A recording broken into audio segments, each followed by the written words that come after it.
નમસ્કાર. આજે આપણે કંઈક ખાસ જોવાના છીએ.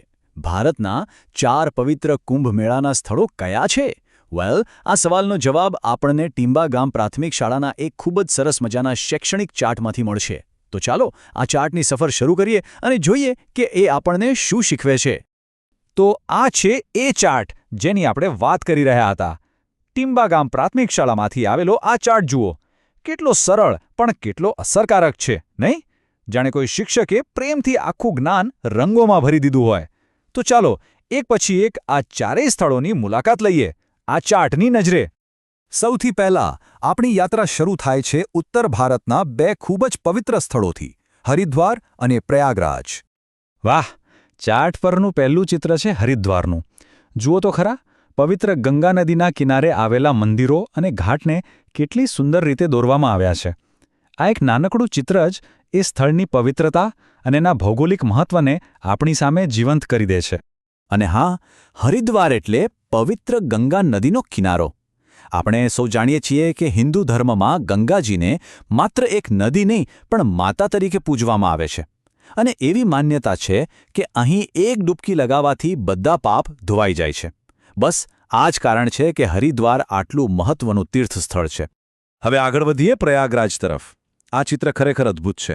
અહીં ગંગા, યમુના અને પૌરાણિક સરસ્વતી આ 3 નદીઓનો સંગમ થતો બતાવવામાં આવ્યો છે. એક જ ચિત્રમાં પ્રયાગરાજની આખી ઓળખ, એનું ભૌગોલિક અને આધ્યાત્મિક મહત્વ બધું જ કેટલી સરળતાથી સમજાવી દીધું છે. આ જગ્યા ત્રિવેણી સંગમ તરીકે ઓળખાય છે. એ તો આપણે સૌ જાણીએ જ છીએ. અહીં માન્યતા એવી છે કે સરસ્વતી નદી ગુપ્ત રીતે જમીનની નીચેથી વહે છે. આ 3 પવિત્ર નદીઓનો સંગમ જ પ્રયાગરાજને કુંભ મેળા માટે અત્યંત ખાસ અને પવિત્ર સ્થળ બનાવે છે. ચાલો હવે ઉત્તર ભારતથી થોડા આગળ વધીએ અને ભારતના મધ્ય અને પશ્ચિમ દિશામાં આવેલા બીજા 2 પવિત્ર સ્થળો નાસિક અને ઉજ્જૈન તરફ નજર કરીએ. ચાર્ટ પર હવે આપણું ધ્યાન જાય છે ત્રીજા સ્થળ નાસિક પર. અને અહીં પણ જુઓ, નદીનું મહત્વ કેન્દ્રમાં છે, પવિત્ર ગોદાવરી નદી. આ ચિત્ર બતાવે છે કે કેવી રીતે શહેરનું જીવન, મંદિરો બધું જ નદી કિનારે વિકસ્યું છે. એટલે કે નાસિકનો કુંભ મેળો ગોદાવરી નદીના કિનારે ભરાય છે. તમને ખબર છે, ગોદાવરી નદીને દક્ષિણ ગંગા તરીકે પણ ઓળખવામાં આવે છે. એટલે કે દક્ષિણ ભારતમાં એનું મહત્વ ગંગા નદી જેટલું જ છે. અને આ જ વાત નાસિકને એકદમ પવિત્ર બનાવે છે. અને હવે આવી ગયું આપણું ચોથું અને છેલ્લું સ્થળ, ઉજ્જૈન. અહીં પવિત્ર શિપ્રા નદીના કિનારે બનેલા ભવ્ય મંદિરો અને સ્નાનઘાટ દેખાય છે. આ ચિત્ર આ પ્રાચીન નગરીની એક આગવી ઓળખને ખૂબ જ સરસ રીતે રજૂ કરે છે. ઉજ્જૈનમાં જે કુંભ મેળો યોજાય છે એનું એક ખાસ નામ છે સિંહસ્થ.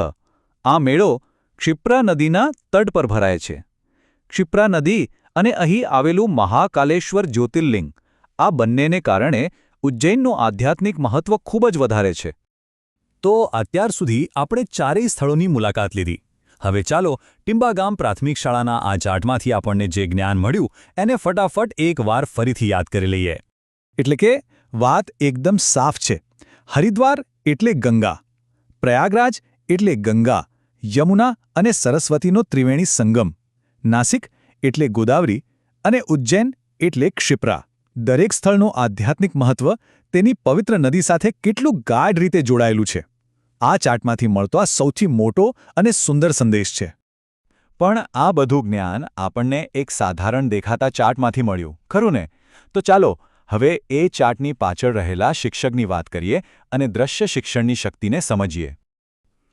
આ સુંદર ચાર્ટનું સંકલન કર્યું છે ટીંબા ગામ પ્રાથમિક શાળાના મુખ્ય શિક્ષક શ્રી સતીશ પ્રજાપતે. ખરેખર એમના જેવા શિક્ષકોના પ્રયત્નોને કારણે જ મોટી અને જટિલ સાંસ્કૃતિક વાતો વિદ્યાર્થીઓ માટે આટલી સરળ અને યાદગાર બની જાય છે. આ જ તો શિક્ષણની અસલી તાકાત છે. તો આ આખો અનુભવ આપણને એક મહત્વપૂર્ણ સવાલ પર લાવીને ઊભો રાખે છે કે ટીંબા ગામ પ્રાથમિક શાળાના આ ચાર્ટ જેવા સામાન્ય લાગતા ચિત્રો આપણા ભવ્ય અને જટિલ સાંસ્કૃતિક વારસાને સમજવામાં અને યાદ રાખવામાં આપણી કેટલી બધી મદદ કરી શકે છે. આના પર વિચારવા જેવું તો છે જ નહીં.